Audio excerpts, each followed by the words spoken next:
Dünən baş verən ağır qəza hadisəsi ilə bağlı hamınız məlumatdasınız. Ajansın əldə etdiyi özəl məlumata görə Ayna bu avtomobilin buraxılış kartını ləğv edibmiş. Amma bu kart ləğv edilməsinə baxmayaraq maşının çalışdığı sistem, taksi sistemi Bolt şirkətinə bu barədə məlumat verilməyib və Boltun bu barədə məlumatı olmaması həmən avtomobilin taksi fəaliyyəti göstərməsinə mane olmayıb. Və maraqlıdır ki, Ayna nə üçün buraxılış kartını ləğv etdiyi avtomobillə bağlı taksi xidməti göstərən şirkəti məlumatlandırmır və şirkət də o sistemi söndürmür. İstənilən şəxs də gəlir o avtomobili idarə edir. Və məlumatın biri də bundan ibarətdir ki, bu barədə məncə hamımızın xəbəri var ki, belə deyilir. Sürücü ümumiyyətlə taksi qeydiyyatında olmayıb, taksi fəaliyyəti göstərə bilməzmiş.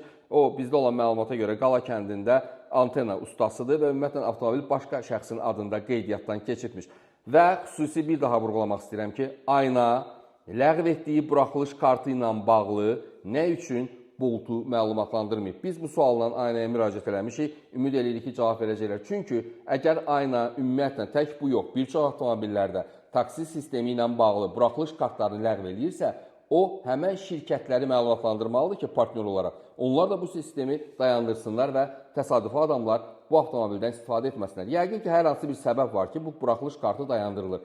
Əgər buraxılış kartını əsaslı olaraq dayandırırsınızsa, icazə vermirsinizsə, orada problem görürsünüzsə, nə üçün siz qarşı tərəfi, yəni o şirkəti məlumatlandırmırsınız? Axı siz buraxılış kartını ləğv etməklə işinizi bitmişmi hesab edirsiniz? Axı təhlükə küçədə, hərəkətdə davam edir.